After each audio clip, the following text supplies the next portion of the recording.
Broadcasting live from the Truga jungle on the plain of Ergamon, which honestly was nice to check back in on for 2023. It's Tap Tap Concede. Hello, everybody. Welcome to a special, as you can see, festively decorated episode of Tap Tap Concede. It's the end of the year, and that means it's time to not make new content. It's time to go over all the content that we did make this year, aka it's the 2023 in recap, a year that was so packed. This is going to be a two-part episode. This is part one. We're covering the first half of the year. And who better to recap the first half of the year than Nelson? Hi, I was here during the first half of the year.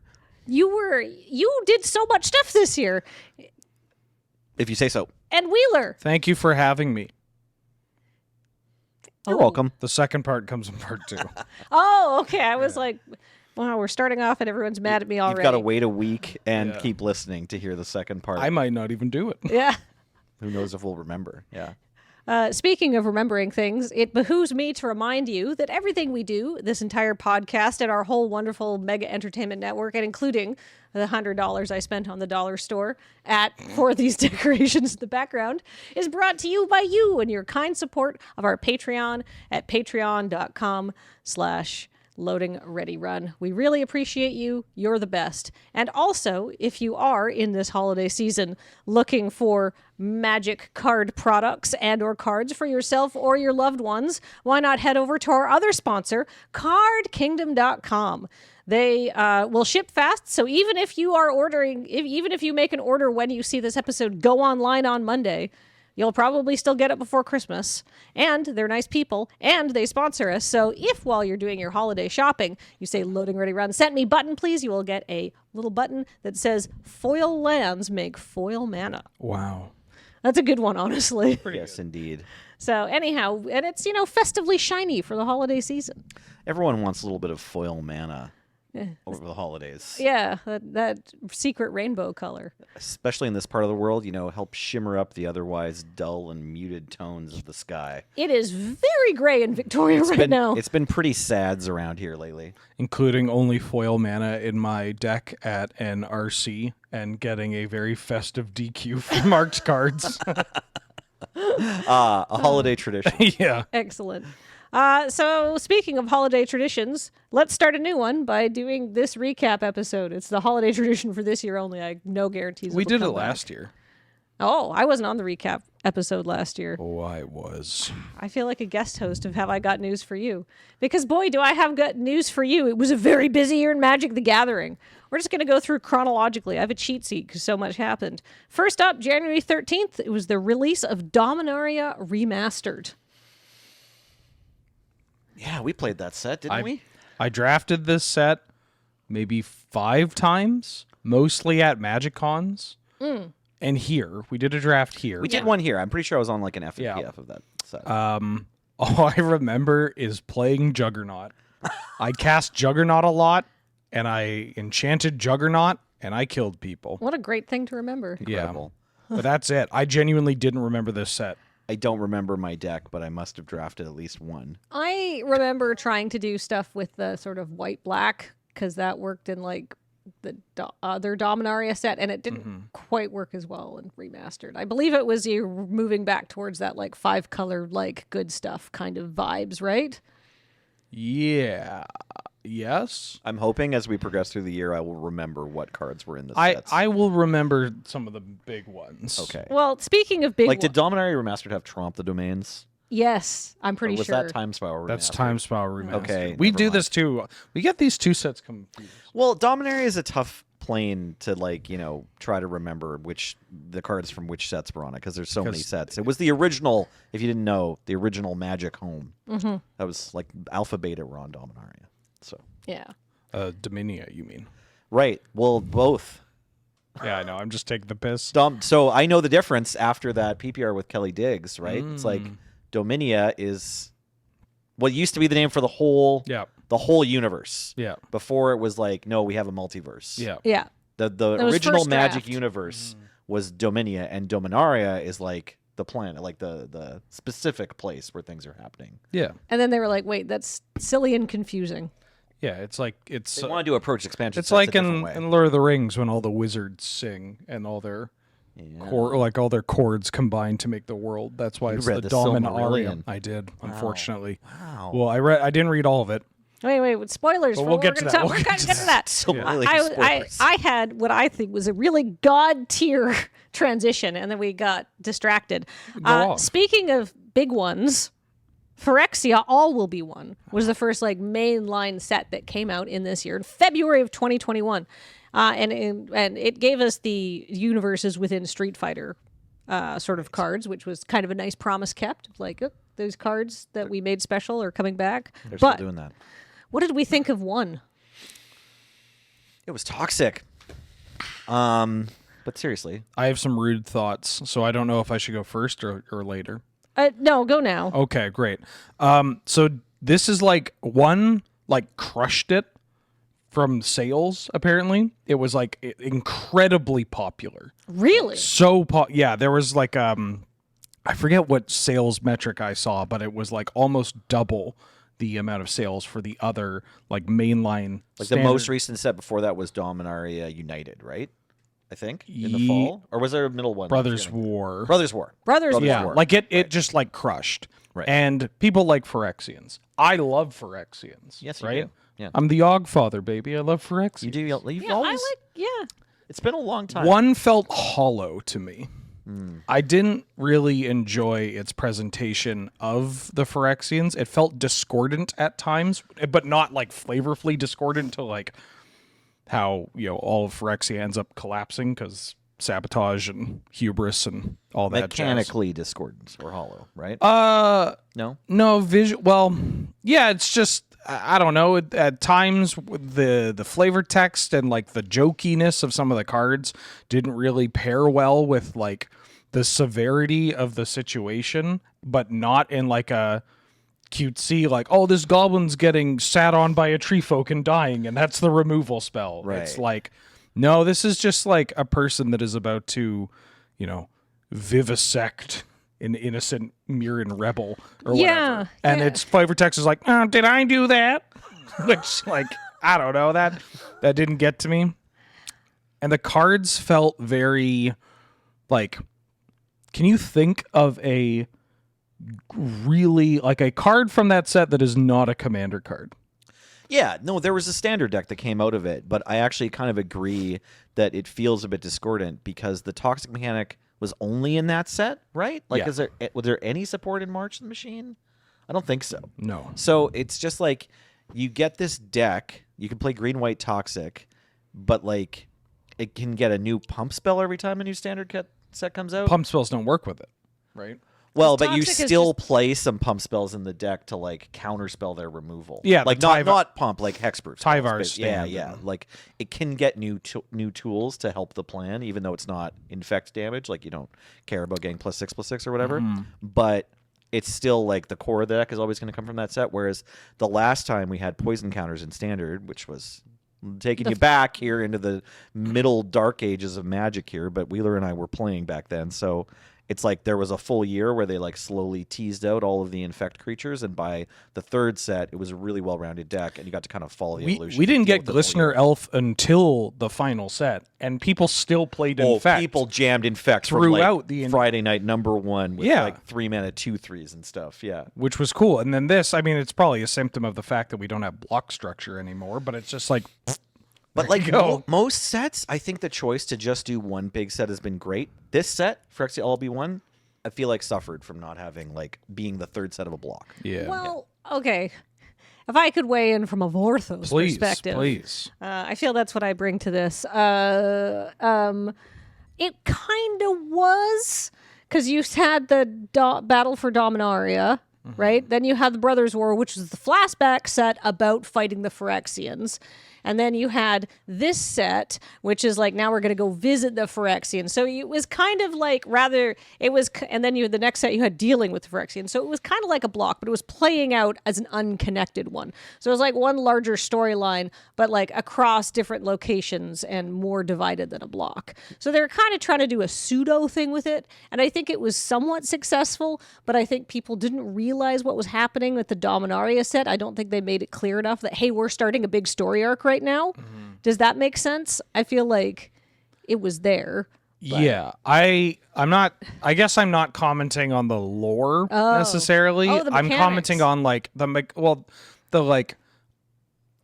I guess part of the lore, but a very like passing familiarity with it, like the way that a lot of Magic players do, where it's like if you ask them what the Phyrexians are, they're like, I mean, they're the bad guys. weird, so gross they bad do guys. This, blah blah blah. Like the flavor and how that kind of like ties in at a glance, and how you like can very quickly process something, but not kind of let it marinate for long term.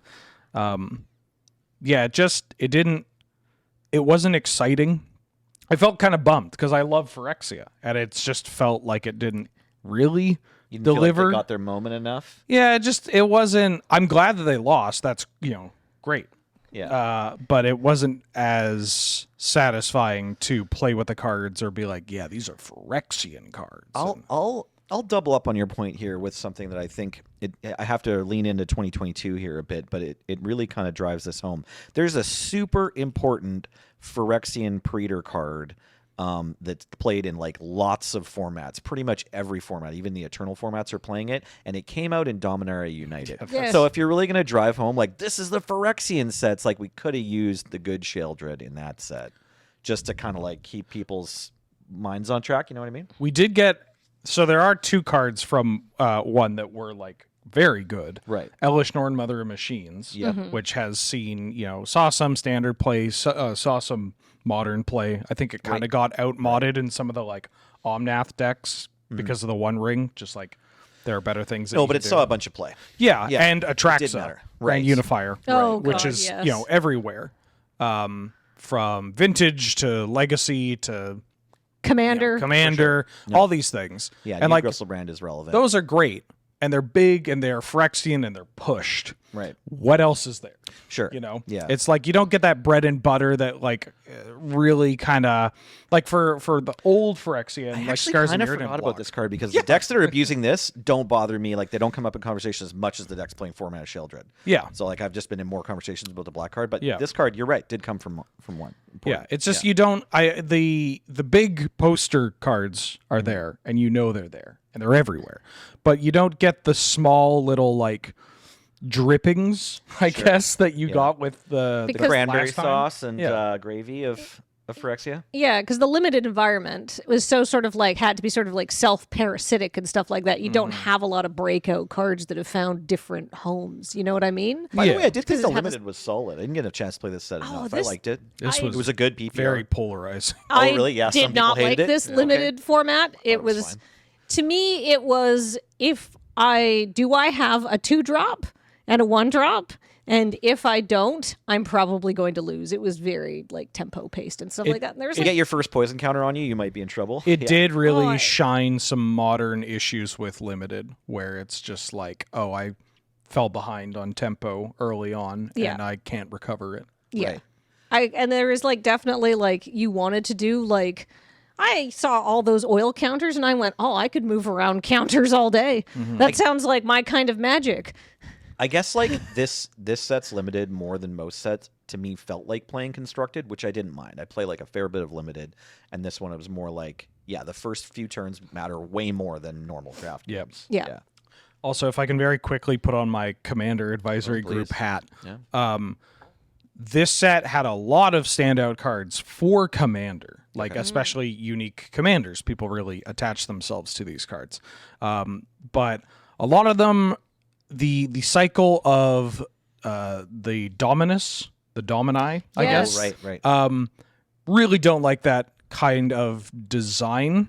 Like for Not fun as games. far as the health of Commander, no, it's just kind of like we've got, if the design of if you would take this action, do it twice, Right. is a really safe way to push cards for Commander that don't end up finding a home in Standard or whatever. Right. Like these doubling triggered abilities or static abilities or the whatever. doubling season family. Mondrak's not showing up anywhere. The white one that just doubles tokens. Like Any- that's not any- a card any that's really 60 showing card, up yeah. in Standard. Maybe in like a niche build or whatever. big But it's not Commander. like winning tournaments. Right.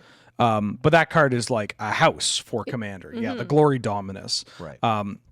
And I personally think we have enough of these kind of cards. I would like to see design R&D move away from this style. There have been a lot of Panharmonicons, right? Yeah, but they're so popular. Yeah. People just want more. Number go up, right? Yeah. It's wild, right? Because this one and the Elishnorn, the 5-mana Elishnorn, are in the same set, right? And so they would end up in the same commander decks, right? Doing the same thing. Yeah. Yeah. And Sheldon, may he rest in peace, wrote an article about this, and while his wording on it was not the best, and I told him that when he was alive, so I can talk about it now. He would prefer that. Yeah, I'm not speaking ill. Yeah. He touched on it with an article where he similarly said like, hey, I wish these kind of things weren't printed, like cards like Elishnorn weren't printed. Yeah, pretty soon the community is probably going to invent like EDH Classic if they haven't already, right? Just like playing with only cards from the past. We'll talk about that later. But yeah, it's edit that out, James. These kind of cards, I'm in a similar stance of just like, they're not ruining the format or anything like that. But we have so many of them already, like even before this, I think we're good. I would rather them do something else. I would rather this card be designed differently. If you want to inject more of this into the playing pool of cards, you could reprint them. But we don't need any more of these designs for now. Yeah, or like, I don't know, maybe do something a little more with it. This cycle isn't as egregious as something that will pop up in part 2. Oh, okay. Yeah. Exciting. Yeah. All right. Oh, and also in Punt Counter Punt, because the three of us are here, due to remember what happened in the All Will Be One Punt Counter Punt. Yep. We got turned into Phyrexians, right? That was that one. Yes. At the very, and we had a cameo from Surge, who just showed up as a Phyrexian, but was still Surge. Mm-hmm. In fact, you were the only one who didn't know. Wheeler and I had been turned before you. Right. We ambushed you in the episode. I was the last to fall, and we very cleverly showed up on screen as Phyrexians after a moment or after a card discussion, right? Yeah. Did the flicker Yeah. sort of thing? Yeah. So, all right. Next, a mere week later, you went to MagicCon Philadelphia, Wheeler. How was that? God, I love the East Coast. There's something, it was great. Had a ton of fun. It felt, I think that was the first MagicCon that I had been to in so long. That might be the case for a lot of other people too. Well, it was the Yeah, first I was MagicCon. about to say, yeah. It was the first MagicCon. What about Philadelphia. Vegas? Yeah, well, last fall? there was Magic 30 in Vegas in October of 2022, but Philly this year was the first Magic. Sorry, I didn't get my branding right, James. Okay. But it was my first larger official Wizards event, Magic Fest, MagicCon, whatever the branding may be, since Reno in 2020. No, Oh, 20. no, it was early It was 2020. February That's right, it was 2020. February 2020. Yeah. It was Yeah. I remember reading on my phone, have you heard about this virus that's popping out? It was, that early. That event, by the way, looked so fun. I Oh, had it the was so harshest FOMO of seeing Olivia's Reno living room or whatever. It was the perfect event to be a part of before waiting 3 years before doing it again. Shout outs to the whole Reno 2020 crew. It looked super fun. So you hadn't been to a MagicCon in years, as most people hadn't because they didn't exist, but you hadn't been to a big Magic social event. And previously, there'd been Grand Prix and stuff like that, which I went to a ton of because you could play side events and just chill. And there'd been, Magic Fests, which were a little bit more. But MagicCon was kind of the first of this iteration where it's more like we have a more bigger variety of stuff for you to do. What did you think? Great. I like that push for it. Make it more of a weekend. Make it, I like GPs, but that's just because I'm a degen, right? I could borrow somebody's modern deck that is brain dead and win some prize tickets or some packs. Whenever your friends or family would visit you at a GP, back in the GP days, it was nice to see them. Yeah. But also it'd kind of be well, why? What is there why for are you to you do here? here? I appreciate you coming to say hi to me, but I'm busy. I can't even hang out with you.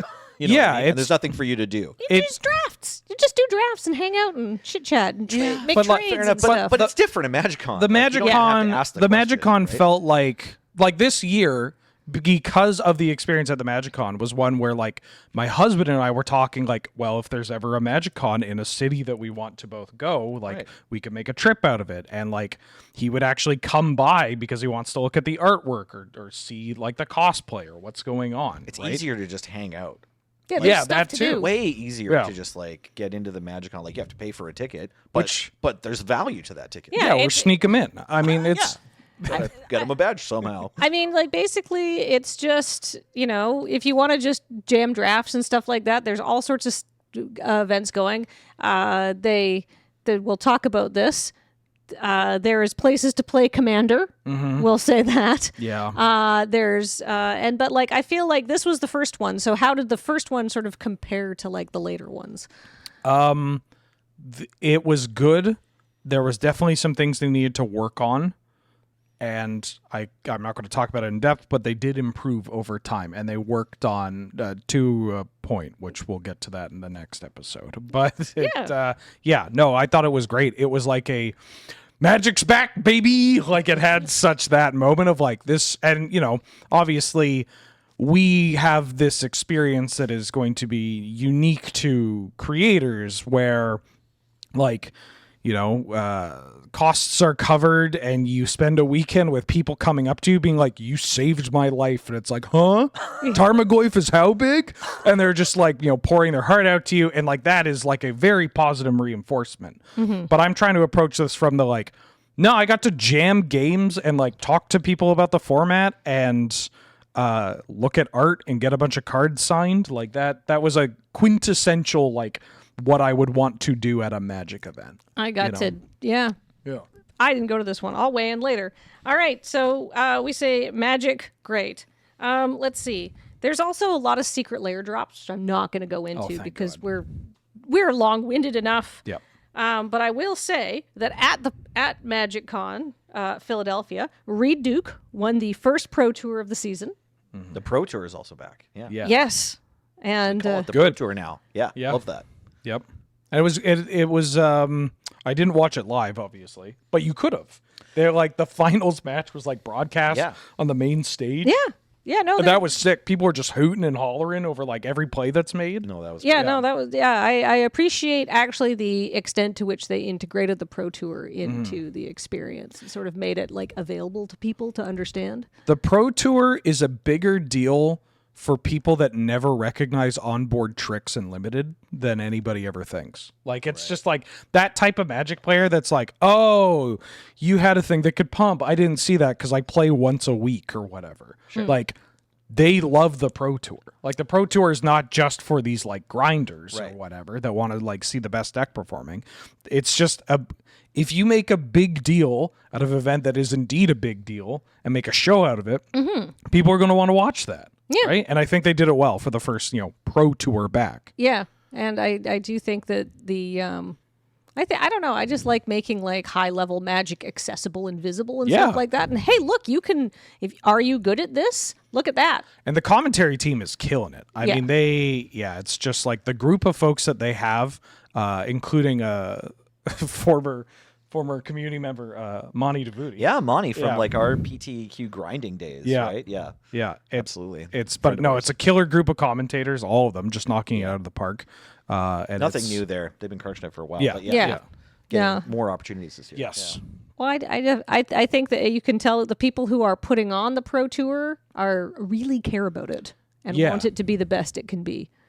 So, which is nice. All right. The Secret Lair Showdown. Isara Thanakit won that. And the best cosplay and show was Stephen McCarthy as Vorinclex. Oh. So I just think that's kind of fun. All right. Let's see. We had an arena championship in March. That was won by Hiroshi Onizuka. And then moving up to March 21st, Shadows over Innistrad Remastered. Oh, yeah. Came to MTG Arena. They did a cool thing with that, where they had the cards from SOI, but then they also had like these additional like theme packs almost that they would like put in. So like there are cards from original Innistrad or other kind of Innistrad related product that they would kind of just filter in, and it would affect the draft environment and it would update. Yeah, it was like a bonus sheet, and like this week it was like, now there's some ghosty stuff. Yeah. This week there's some flashback stuff. Like, do you want to do the spider spawning deck, right? Yeah. Like you have a better chance of doing that, which I thought was very cool. And yeah, like you said, kept the draft environment fresh and sort of allowed people to be like, oh, this one, right? Yeah. It was nice. Especially for, I mean, it's a flashback draft on Arena. Like, I did hear complaints of like, I feel like I can't learn this draft format. It's like, yeah, just have fun. Like, just draft. Just gotta, joke around and be like, ooh, I can draft the spider deck, like you said, or like Gristlebrand's in this. Oh, maybe, if I open that, I'm gonna for sure play it. And just like, that's gonna be all my deck's about. Yeah. You can have fun with it.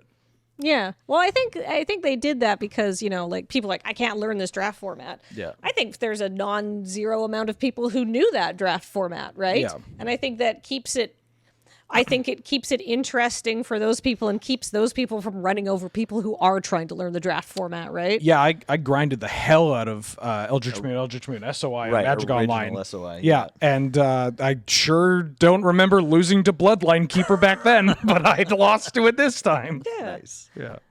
So overall, everybody has warm, fuzzy feelings about Shadows over Innistrad Remastered being coming to Historic and all of that stuff. And I completely missed it, oh, but sounds like it was good. Yeah. I only did like 2 drafts, but like they were different both times, and I was like, heck yeah. One thing about the arena launches, like the arena only launches, they're not always on my radar. Like Magic Twitter doesn't necessarily talk about them. Yeah. I don't always open arena every single day and just check the front page.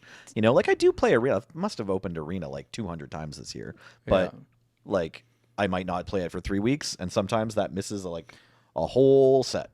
Did this give you any tools in Gladiator that you didn't already have? Yeah. Oh. A bunch of stuff. Was this the Tyros Tracker set? No, we had that from. We had Tracker from one of the anthologies. Okay. I think.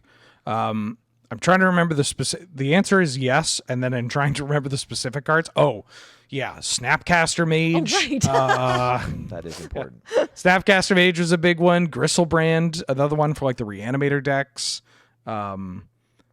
Geist of Saint Traft, one of my favorite cards of all time. That's an important card in Gladiator. No, We're it was telling good. ourselves It's good, that. dude. We're telling ourselves that. It is even worse there. Stop me from playing Geist of Saint Traft. Gladiator. Even if it's strictly wrong. Gladiator is definitely a format where more decks play to the board, not just because of 2020 green cards, but it's just like a thing that happens, and that 2/2 is not getting through. But any chance I get to play this card, I will. Yeah, I feel like with this, the difference between this and Dominaria Remastered is that some of the more recent Dominaria sets had been on Arena already, so this one felt like it introduced a lot of cards and was like, I was excited about it. And it's because the Dominaria Remastered was like paper only, and this was Arena only, but so it's more accessible. So you get to play. Right, it was paper only. That's And why like, I don't remember anything coming to Arena. Yeah, accessibility is like pretty important, especially for these goofy sets, right? Like it's just let these people experience, these flashback products with the same frequency as the people that Experiencing played. new Yeah. products. All right. I don't like that. So anyhow, we all like that. Yeah. Then on April 21st, we released. Oh wait, what I did do I have miss? one thing in we March. want to talk about March because there was a in our- ban list. Yeah. Yes. Yeah. Sorry, what happened in the ban list? I mean, it's for Legacy. So shout out to all 5 Legacy players there. I'm just kidding. Eternal Weekend is like maximum capacity. Yeah. I just saw there was a Legacy event somewhere Yeah. in the East that was like full, like 400. Prague got like filled up, and then there's the North American Eternal Weekends going on right technically at time of recording or about to start at time of recording. Anyways, Expressive Iteration and White Plume Adventurer got banned in Legacy, which is good because White Plume Adventurer is the initiative as a whole is a mistake, but White Plume, especially in a format with Ancient Tomb and City of Traders, introducing the initiative immediately, pretty bad. And then, Expressive Iteration was too good. It drew too many cards and pitched to too many Force of Wills. Right. Yep. Fair. All right. So then in April, we went to Phyrexia. We then decide that we see what happens when Phyrexia tries to take over the whole multiverse at once. Right. And it was March of the Machine. which unlike 1, which I did not love, not only because like I feel like I love Phyrexians in theory, but if I spend like a whole block with them, like on new Phyrexia, I was like, bleh. Even though I was so excited for it before it happened, but then just playing with them, I was like, I hate these guys. And like that like kind of impacts my enjoyment of the game because I don't like, this is part of my little like stubborn Vorthos brain doesn't want to play with all the people I personally detest the philosophy of. Yeah. That's fair. yeah. You know, it comes down to like the game being made up entirely of pieces, right? Like that's one of the beautiful things about Magic the Gathering is that you can just interchange the parts however much you want. And so if you're playing in a limited environment where you don't like any of these toys, like you don't want to hold any of them, you don't want to look at any of them, you don't want to brush any of their hair, like, you know, you're not going to want to play with that set. Yeah. And that's fair. Yeah. But then instead, for this one, we did not have to spend another entire set on a horrible, gross plane where everything is made of teeth. We got to go all over the universe in March of the Machine. What did you two think of this play environment? New card type alert. Oh, yeah. Battle. Yeah. I remember liking it. I like Preening Champion. I know that. I honestly did not play enough of this set. I really liked it, like the limited, and I never got to the point where I was like, okay, I should try to win. You know what I mean? I just kept drafting goofier and goofier decks with like a middling amount of success. And also I want to say more than half of the like matches I got into were just like casual. Like we drafted a bunch at the MagicCon that we'll talk about in a minute, and then we drafted a bit around here. And like I think I played some Sealed at home with my family. So I didn't play a ton of it on Arena, but I just kept having fun. Like, yeah, it was a really, I played it on Arena, and it was just, I always like felt that green white was a trap. Like it looked so good, but it just never played out quite right. Maybe I just never got the hang of it. But like, I was just like enjoyed this. I liked the battles were like medium impactful. There were some good ones and some like real stinkers. But you know, it's just kind of like I liked all the variety. I liked seeing all the planes. It had a lot of stuff going on. I like that they made a battle that turns into a Planeswalker, and that card wasn't usually a first pick in the pack that you opened it up in. No. I liked that. I like that they're like, yeah, there's a Planeswalker battle, but just take this explosive vegetation instead. It's probably going to win you more games. Yeah. I don't know. I felt like I could screw around more in March of the Machine, and to me, that's like the hallmark of a good format. I want to be moving around counters and making things happen to minimal effect. Yeah, battles can slow down the gameplay while not removing the viability of like early drops, which is kind of interesting. 'Cause, Yeah. like you want to get your battle going, so you're not putting as much damage on your opponent. But in order to get your battle flipped quicker, you want to develop more creatures to the board lower. So you have typically 1-drops are not great in Magic formats unless they're like really aggressive and degenerate. But this felt like your 1-drops and some of your more aggressive 2-drops could have some like viability because you can push to flip a flame or Invasion of Organtha or whatever quickly. Yeah. Like you could like push for that or the Mercadia one. It's like you have an Alpha Strike on turn 5. Yeah. Right? Like your 1 and 2 drops are like, okay, I'm already Alpha Striking. It's okay if I die. Like it's okay if you lose your creatures because you're getting a more powerful creature back or whatever. Yeah, you're getting a bonus. You're getting some enchantment that pumps all your creatures every turn. God, that one was kind of annoying. Hey, It the felt 2-mana one. Yeah, it felt like and this is kind of a trend where it felt like a limited environment where if you really took a magnifying glass to it, you'd be like, this isn't the best limited format when it comes to like strategic nuance and like the agency of players taking game actions and play patterns, but it was fun and you got to dick around and you got to do cool stuff. It's like Kamigawa. It's what made Kamigawa Neon Dynasty so popular is because it had a lot of that as well. Had a bunch of different corners where you can build like the vehicle stack, or you could do the enchantments plus an artifact theme, Or you got a could bunch of recur shrines, a bunch of and you're stuff. doing Yeah, exactly. And then all ignore these different things. You could be like, my deck's fun because it does this. Yeah, ignore the fact that you're dying to a Keep a Reckoner raid or Simeon Sling on turn 4 every other game. But if you get around that, which like you can, there's just only so one of much those there. decks at the table. It's yeah, fine. yeah, exactly. 3 of those matches are just 2 people both trying to build their funny little contraption. Yeah, Mom was cool. I really liked it. There's also the Multiverse Legends bonus sheet in that that had like different cards. That's from, right. Like Creatures, right? Wasn't it, it was all creatures. It was 'Cause creatures we'd from ha- like yeah. Sorry. Yep. No, it's okay. Bonus sheet.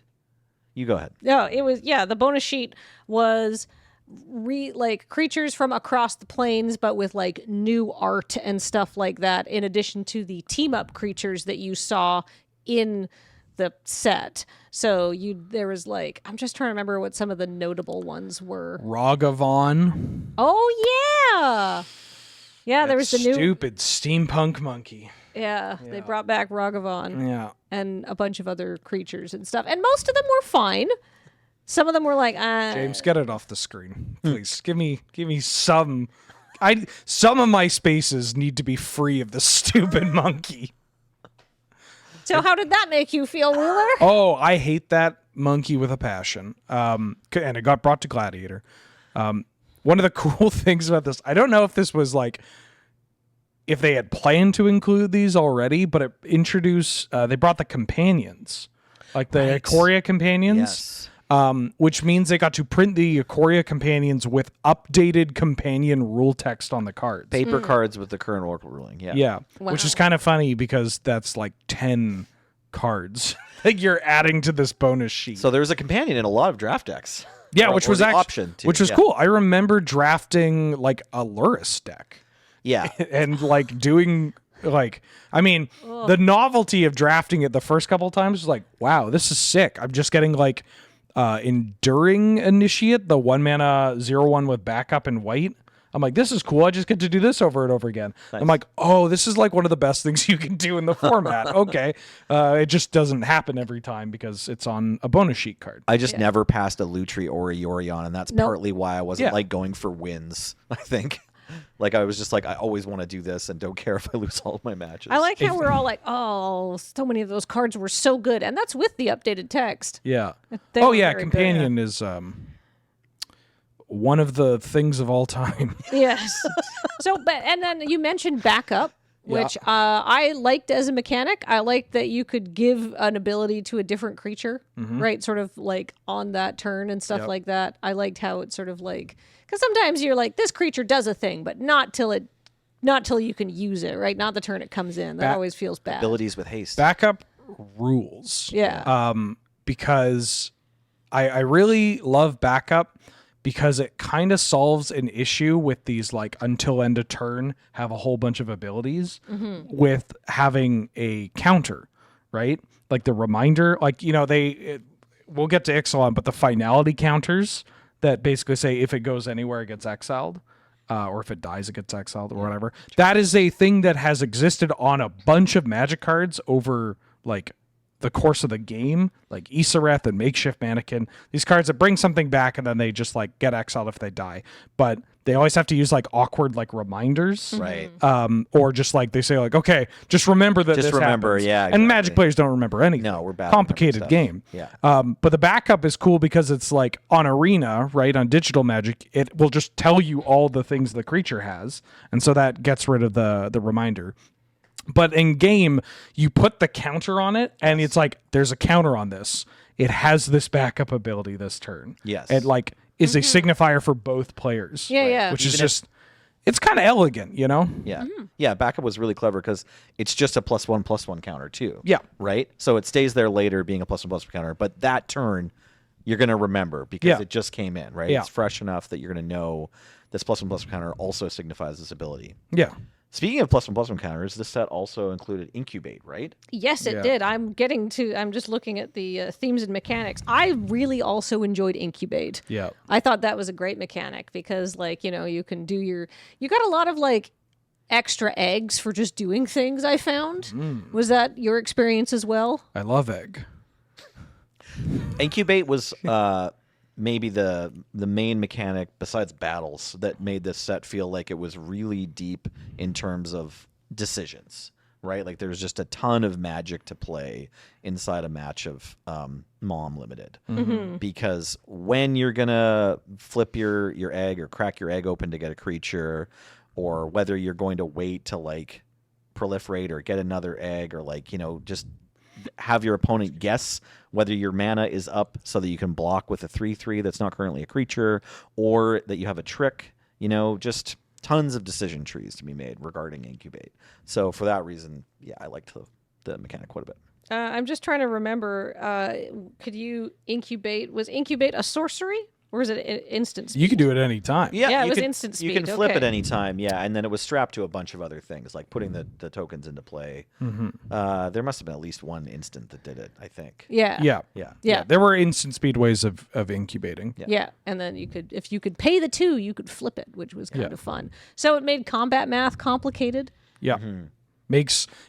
Mom did have some complexity issues, but I don't think they were that bad. Like at I mean, complexity in the sense of like, okay, who do I attack, you or do I attack your battle? And also you have an incubate, but you also might have a combat trick, and you also have like this many creatures, so you can have this convoke spell. Like there's a lot of things that go through your head about like, where do I send my grizzly convoke bear? also. So like, what is going on? They have 2 man up, but like they could have like 4, right? Yeah, They could just tap their creatures and what's in their hand, right? I don't remember any of the convoke spells that were like menaces, but I think that they cleverly mostly designed convoke spells that would stay in limited. I don't think there was a ton of convoke that get branded into constructed, really, unlike previous sets, right? Like Chord of Calling from the original Ravnica, like the first time we ever saw a convoke, super important card even in Eternal, and then Stoke the Flames when convoke came back, like They dominated the Stoke the Flames was in the set. right, but it didn't come out and crush standard the way it did the first time because Sheoldred has 5 toughness.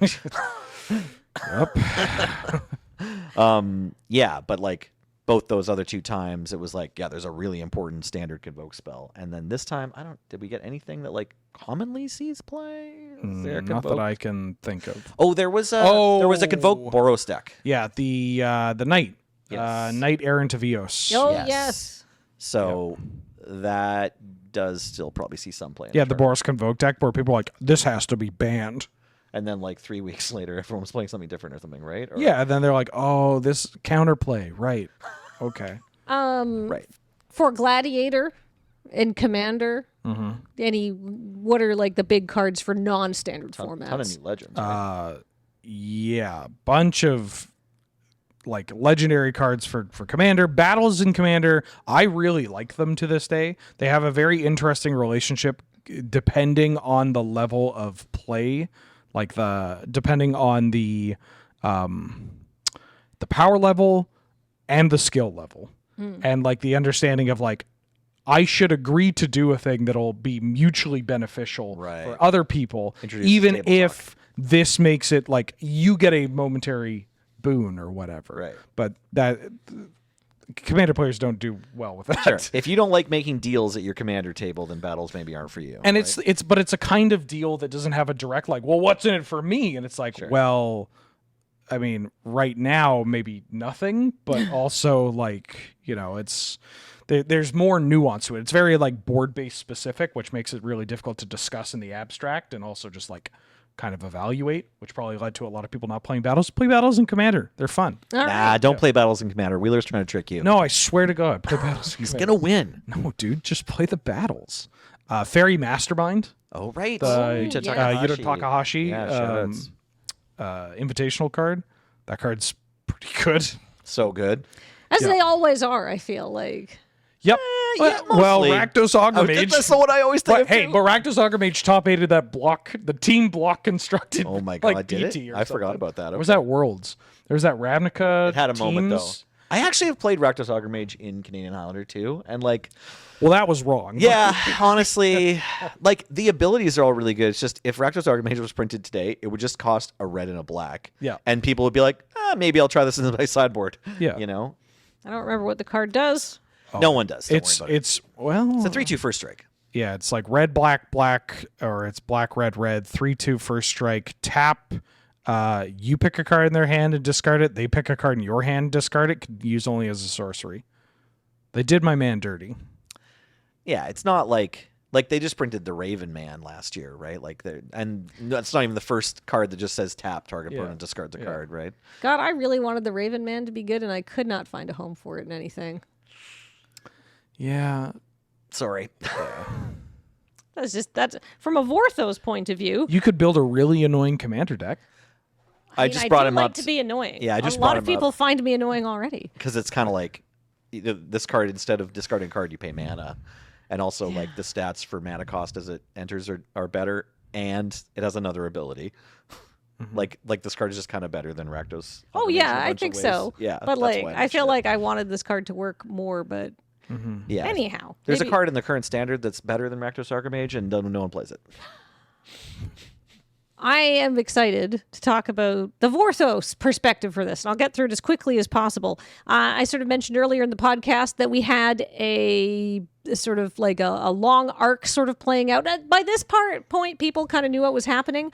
We also had an epilogue set, but it was interesting from a story point of view what beats were covered in the epilogue set and what beats were covered in the main set. I think the web fiction really was better than people gave it credit for, but I think that people did not like the story beat direction. Like, I think that people were overall unhappy that people seemed to beat Phyrexia so quickly. But Phyrexia has been doing stuff behind the scenes for a long time, and I think if that story element had been played up more about like all of the stuff that was going on and everything, right? Like, they completed a Johnny and everything. Yeah. You know, I think people would have maybe seen this as more of like your Empire Strikes Back moment, because I said right at when one came out, I was like, I don't like this set. I don't like the flavor of this set. But when I was a kid, I did not like the Empire Strikes Back. Sorry, it's like the Return of the Jedi is the third beat in the movie. But I didn't. It's just the kind of person I am. So that was what it was supposed to be. It was supposed to be triumphant. It was supposed to be going across the multiverse and seeing all these people banding together and these cool team ups that you were super excited about, which people were. But I think overall people wanted more. People didn't feel that they got enough Phyrexians, but I was done with Phyrexians, thanks. Dude, I love how they got their ass just beat. Hubris. Hubris. Hubris. It's so good. I can understand like people not enjoying that, but like the idea of like this big bad, like they are evil incarnate, and they did this bad thing to a Johnny. Look at how messed up they are that they can like defeat an individual as strong as Johnny. And then it goes like, oh, but what if it's not just individuals and it's all of us fighting them, all at once. Yeah. And then they just get stomped. Yeah. Like, that is just so funny. Well, and it's like on some they just, I mean, I feel like everybody's like, I can't believe they lost so easily. It's like literally like when you're talking about white in the color pie, white's negative trait is hubris. And that's exactly what defeated them, because Elish Norn was in charge of everything, which is what happens when you're bad white mana aligned, right? Right. So I think that was kind of good. Like, I liked that they, overextended themselves essentially. But I do think it was honestly like extremely funny that you get to like, Innistrad and like the oil just doesn't work there. Yeah, it's great. Right? So they're like going to take over, and the Phyrexians are like, we can't take over anything. And Gisa and Geralf are like, okay, two people are going to hold off the entire Phyrexian invasion, and we're going to have total necro warfare. That was a great story. Or that just one. even just like you can visualize these like movie moments of like the portal opens, and then this Phyrexian walks out and is like, and then just stomped on by like a prehistoric like behemoth, and the thing's like, huh? Right. On Ixalan, it's just another Tuesday, right? Exactly. Yeah, it just keeps walking on. Like, that's just so funny to see the like, no, you don't understand the scale. Yeah, right? You should have just done this one plane at a time like a normal person would, but you were taking no feedback, Miss Norn. Yeah. Notes were submitted and they were ignored. Yeah, it's like you can't really, overwhelm the defenses of every plane on the multiverse at once as if you're attacking like a country from all sides, right? Like say you're trying to like invade Great Britain and you hit like the north and the south and the east and the west, right? It's like that's not the same as what they did. they just like scattered their forces, right? Yeah, which is not to say that like the Phyrexians did not inflict some major damage. Right. Yeah. We're sort of still catching up on the aftermath essentially as we see these sets. Ixalan seemed mostly okay. Like they had a lot of they did take casualties, but it looks like Ravnica got pretty messed up. We've seen the first story, and so they're talking about how basically 2 guilds are seemingly ceasing to function. We have a new it's like, this is not important because it's for next year, but Theros got really messed up badly. Right. Like basically all their gods are dead, so that's very exciting. I mean, most of them were jerks. Yep. But like, you know, so the planes did suffer, and I think people were like people were expecting to see more of that, but I don't know. I think it was there. Yeah, the web fiction kind of fills in a lot of those holes for what was going on. I haven't read the web fiction either, but like to credit the story planners, like we did see the beginning, like the very beginning in the cards of the Phyrexian invasion of various planes back in Call Time, right? Like that was 2 years ago, and we're not sure why the Green Praetor is there. I'm sorry, I forgot their name. Vorinclex. Thank you. Oh. That's a lot of syllables. Yep. Yeah. But yeah, that one was there, and it's like that. Why? And now we know And Jin-Gitaxias was on Kamigawa. exactly. They were like teasing this out. You know, we saw the Phyrexianized Tameo. So like these things were happening. For a long time, and so to have one set where it seems like now they're going to go and they completely fail, and it seems like it's happening so quickly. They're like, well, the planning was going on for like many months, like many releases. So Honestly, I think if they had left a Johnny and Nissa completed, people would have so many fewer complaints. Yeah. Right. So is that the next thing we're going to talk about? Are we talking about the Aftermath set now as well? Because we should recognize when it came out. So there was 2 sets of March of the Machine. The first was a regular kind of came out in set boosters and draft boosters, you know, a 300 card or so draftable set.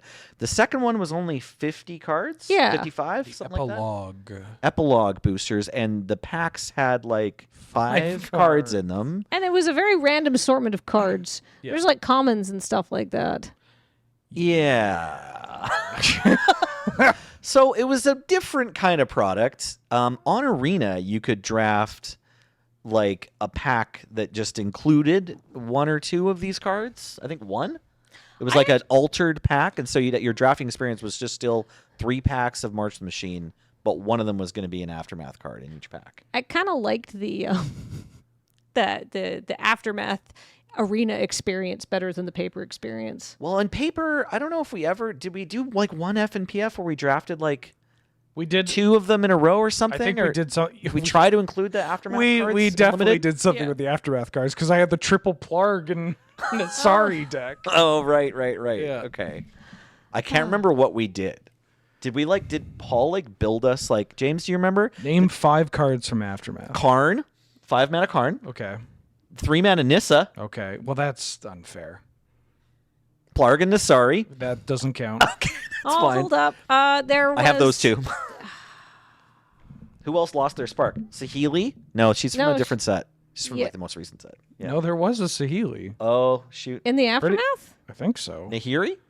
Nahiri. No. No, Nahiri is Nahiri's sparkless. Nahiri's in. Okay, then Aftermath. Nahiri, Sparkless. There's Sparkless Kiora. Nahiri. There's Ob. Yeah, that's right. Yeah, that's Sparkless Ob is very Sparkless funny. Ob, yeah. Sparkless Ob's very Right, good we did too. it EDSC.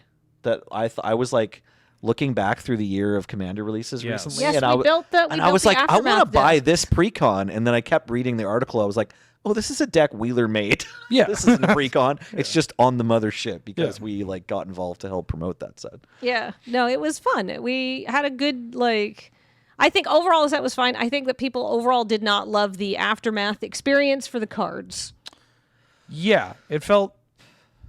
The delivery of it felt off. I think if they'd saved Karn ending Elish Norn for the Aftermath set, also people would have been much happier about that. Wait, Karn's the one that killed Elish Norn? Yes. I did He not know unmade her at the end of it. Basically, they defeated her, and then she was basically kind of lying there, and they had sort of like, banged a quick Karn body back yeah, 'cause together. he's holding up the head. Yeah, well, but that's not how it happens in the story. In the story, I know. See, this is the dissonance. There's Really quick, too, I think we would be sort of remiss not to mention the absolute drama that surrounded this set and its leak. Oh, yeah, the Pinkerton. which I do about think that. definitely pulled some of the focus away from the set. It's not good. I don't think the set was amazing, but I think that definitely attributed to some of the negativity towards it for sure.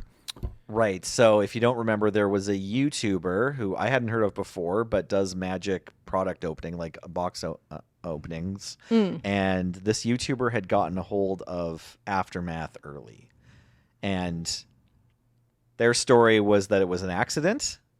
That was their story. But what ended up happening was Hasbro sent the Pinkertons to this person's house, which is scary and also sounds like something that shouldn't have happened anytime in the last 100 years.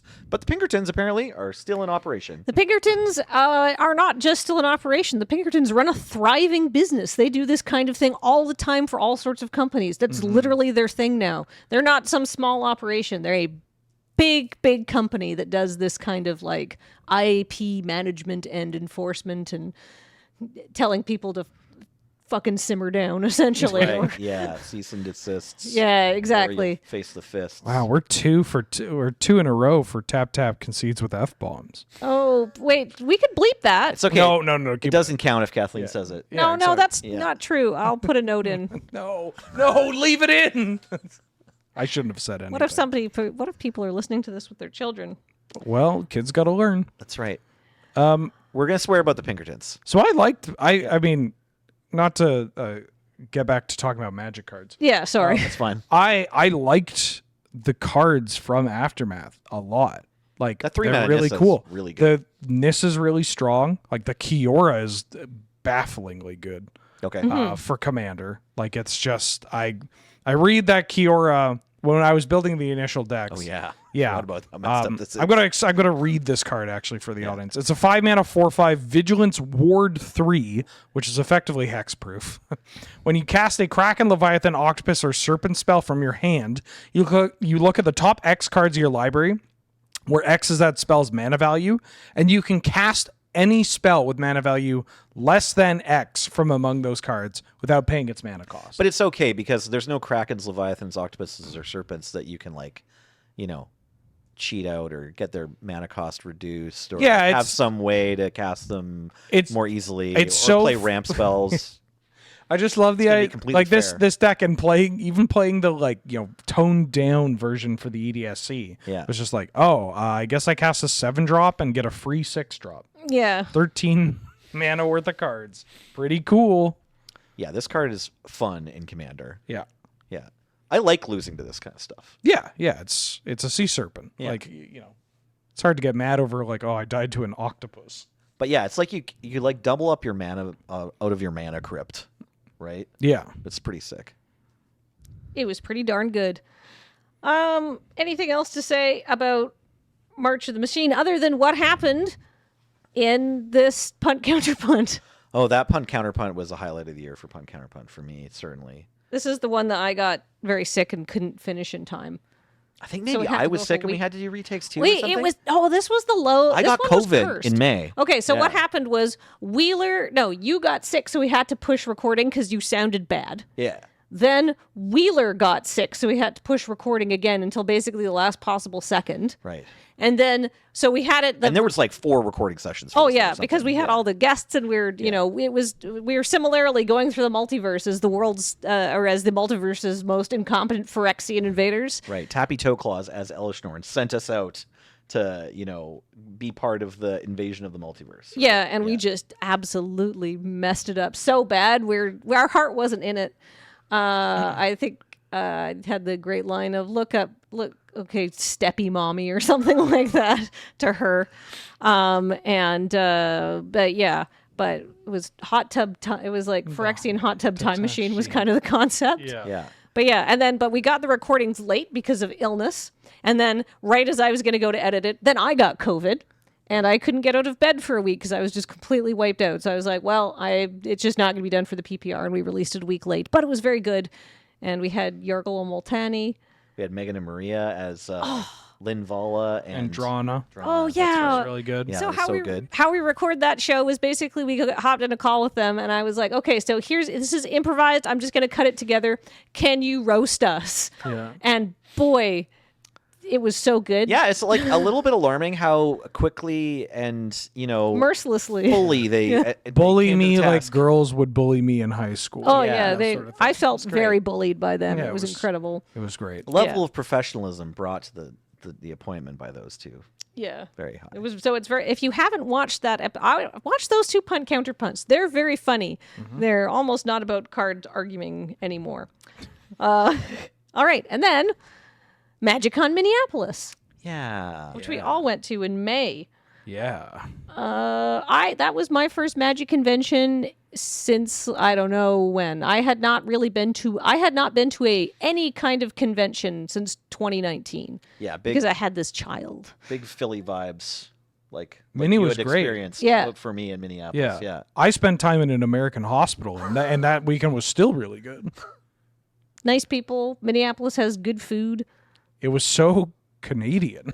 Yeah. Yes, Minneapolis felt like home. Actually, it was the same kind of warm, friendly vibes on the street that you might maybe expect in a Canadian city. I don't know. I don't want to take anything away from it, but I had a great time. I really liked being in Minneapolis. I wasn't expecting it to be like for the downtown to have such a good walking score because I know like not all American cities. Yeah, are, you like, could walk. are like pedestrian centric, right? Yeah, yeah. But it was No, great. I liked walked it. all over. I shopped. I ate. I had fun. Yeah, me too. That was my first time at a MagicCon for both of us, right? So it was Mm-hmm. like the last time I was at a big gathering event, it was like a Magic Fest. And so I was blown away by how cool MagicCon was. Yeah. Yeah. They had main stage entertainment, of which I was part of. I was going to say. There's because they have game nights live doing some really cool stuff. You played a game nights, and what happened at the end of that game nights game? Well, you can see behind me on the set. Oh, right, you won a game nights in May in I won Game Minneapolis. Nights live at in Minneapolis, playing a Rankle and Torbrand deck, and just getting some very lucky draws. Obviously, No. and also Gotta knowing put the luck and the skill together to get the victory. you get playing to your outs is really important, holding things, and flipping a Rankle and Torbrand at that last or flipping original Rankle, which had haste. At that was like the perfect draw. So because otherwise Jimmy was going to win the next turn. It was a very exciting, Can't have fun that. game of game It nights. was cool and it was awesome. And it was really great to work with everybody. Graham was of course dressed like a bear. He brought back Bear Force 2. Super hot bear costume. It's a Graham cool on the bear first day, costume, yeah. and just being part of that. We put up a whole vlog of our behind the scenes experience of how that works. And you can see that figuring out where to walk, and because there's music that you have to walk out to, and you have to practice your timing with that. And they had dancers. It was very involved and cool. So check out the vlog on our YouTube channels. I We can't remember also which did one it went on. I think you were involved in this. We did like a panel game show. the Oh, first day. yeah. That was Yeah. fun. Yeah. Me, you, and Ben. I With think. Megan and Maria. It was Yes. And BDM, right? And BDM, Tayback, Daniel was Holt. there. Yes. Yeah, it was Daniel. great. Super fun. Yeah. And I think if you look on the shelf back there, you'll find. They didn't give me anything for winning. Oh, did but you win though? You got 1,000,000 points. Yeah. Crushed it. Nice, nicely done. Yeah. You have to retire champion now. But then, and then we played our Chaos Sealed, and we played Gavin's Unknown events. Oh God, the We unknown met a whole events bunch were of so people at fun. Our booth, we had a booth at that one. I really trying to jam games. I went to the panels. I went to the diversity and the mental health panel there. That was fun.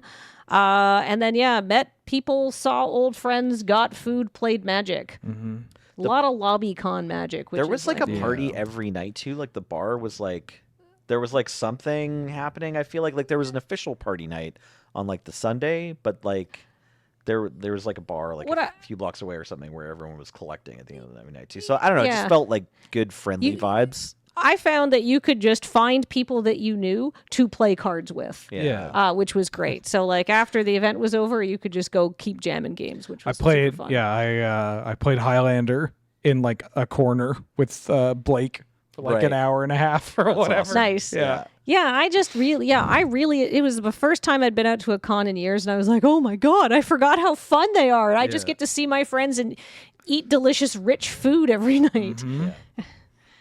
So that was great. That happened. Nathan Stewart won the Pro Tour.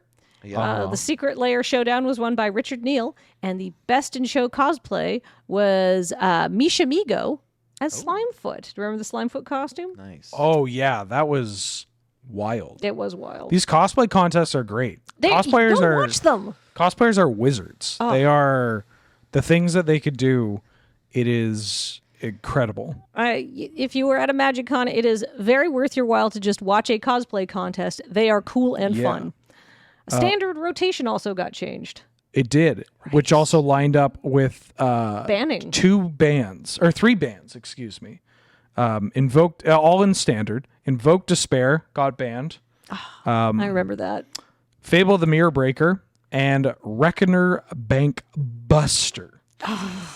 So I had a mono black standard deck at the time because I like to just jam games to hit my dailies on Arena, maximize that economy, and I love black. And boy, Invoke Despair, Reckoner Bankbuster, but they were such good friends in that deck. And with Sheldred, it was degenerate. Yeah. It was awful. And See, I took a bit of a different path. I played that deck, but I had red in it for Fable of the Mirror Breaker and a Braid. Yeah. so all those got banned. And do you think it was better for it? Oh God, yeah. Good riddance. definitely. Fable is just like a really cool Magic card that I actually like quite a bit. But pushed to push. I like it because it's pushed in all these different directions. But also that's why it's so good. Yeah. It's just like the best thing to do. And then Bankbuster is just like It's so much value. It's an artifact. It's an artifact that draws cards, poops out a token. I know. And then like attacks for 4. Like it just goes at everything. I feel like almost every standard list was running at least 2 Bankbusters just for the value at that point. And then Invoke Despair because you can't ban Sheldred.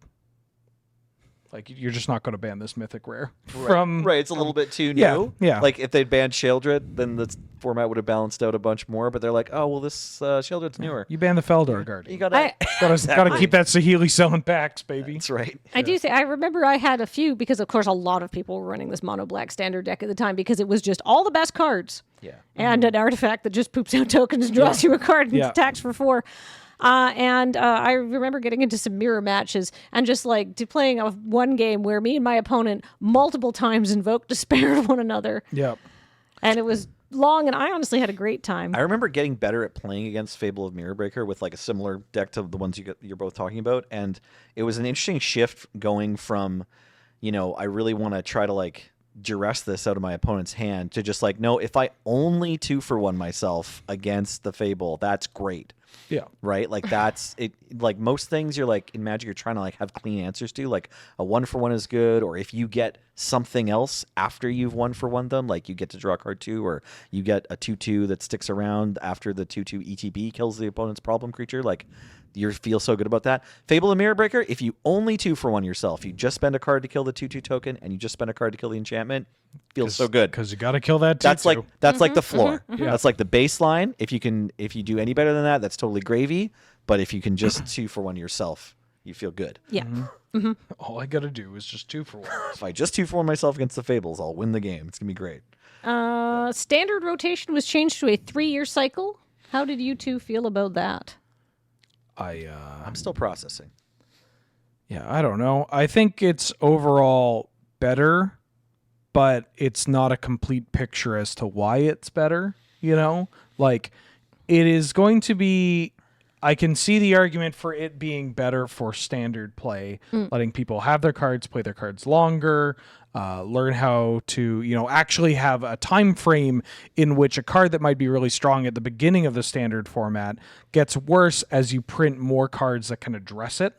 And so there's a longer window of having an answer to this threat. So it feels like, I was going to say Sheldred, but that's not a great answer because there are no great answers.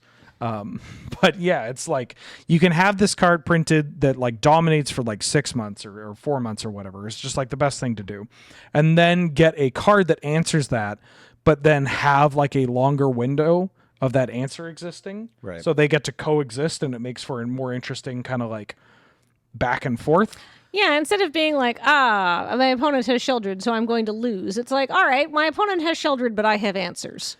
Yeah, and sometimes like getting the answer out like the door happens at a point where there's like, well, here you go, finally an answer for your problematic card, and then you have it for 3 months because the problematic card's rotating, Yeah. or whatever. And it's just like, oh, okay, well then does this card then like does this answer now dictate like what is going to be good for the next 2 years? Yeah. And it makes it a little awkward. This gives them more flexibility with a giant asterisk because that comes with actively addressing like cards in the format, right? Like actively addressing like that lets you do these things. Are you going to do these things? Are you going to ban these cards?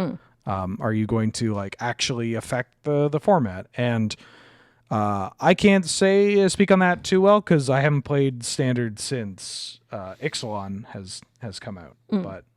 I want to build another Standard deck. I want to get back into it. Standard's not as bad. I hear as the format's people- pretty cool. Yeah, it's everybody likes to rag on Standard as being like nobody plays it, and then they go and play like Angels and Pioneer or some garbage. That's a targeted insult to someone. Great. And it's just like wild because like Standard's like not that bad. It's actively enjoyable a lot of the time, especially if you're playing on Arena. Just like having this deck, booting it up, playing like a handful of games, do your dailies and stuff. It's like, yeah. When Ash Lizzle came in, and this is sort of spoilers, we were hanging out, and she was showing me some of her Standard decks, and they were fun. I liked them. Yeah. She's got some good brews. Yeah, great you can streamer. mess around. You can do wild things. And like You can do a lot of still kill people. Yeah, Oni Cold Anvil is still out there making value. Yeah, I mean Ash is like the premier propaganda pilot of Oni Cult Anvil right there. Yeah, well, she sold me on it. Look, I got to like it's as long as I can hear Powerhouse start to play in the background as I'm trying to figure out my turn. Yeah. I'm happy. That's all I want to do.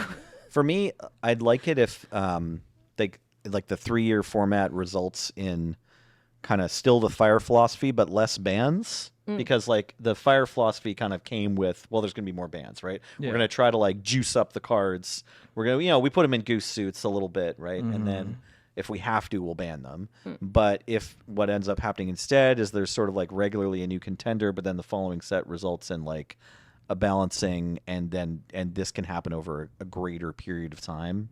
So you still end up with like a vibrant Standard with new and exciting stuff, and you can play like most of your old stuff because it didn't get banned. Then maybe and we won't be able to know for like several years whether this is what happened. But if we look back in hindsight and say, hey, the 3-year Standard was great because of this, then great. This sounds very like pro the capitalist side of the card games, but I'm trying to I mean this from like a enjoying what you're doing aspect of like I would like them to use bans a bit more than they do to get people to play new cards. Okay. And just like you've had enough Shieldred. I'm not saying to ban Shieldred in particular. I'm using it as an example of like this is a ubiquitous like powerful card, right?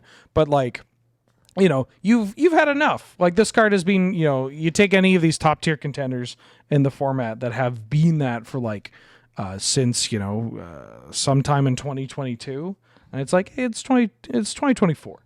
Let's play with something new. Get a new toy. There's a new king in town. So maybe the 3-year format can just exacerbate that problem, right? If like there is like say Sheoldred doesn't get banned from Standard, and also no other better card ever gets printed. Right. It can if they don't take advantage, like take action, or like if they're just like, here's this 3-year window, and we're not changing how we actually deal with it. Deal with it. Yeah. Yeah, exactly. So there's a risk, but also a potential reward. Yeah, that's I still feel torn about the 3-year Standard thing. I'm not certain. I think that's a nuanced and well thought out position, and I'm sure the internet will absolutely appreciate all of the very specific boot-licking things. scum. Yeah. Listen to these shills. Yeah. Anyhow, the last thing I want to talk about, because this takes us to sort of mid-May, is that Arena Championship 3 was won by Benjamin Broadstone. I like the Arena Championships. They're fun. Do you watch them? Yeah. I do, and I watch like streamers try to like qualify and stuff like that. Sweet. And like I think it's a fun thing to do. I like that they do them. I like that people who do them seem to enjoy the prize structure, the payout, and how they generally work. And I'm happy that Wizards keeps doing them. From a person who doesn't personally play them, but enjoys the content that is created around them and the enjoyment my friends get out of trying to play in them. Nice. Cool. Awesome. All right.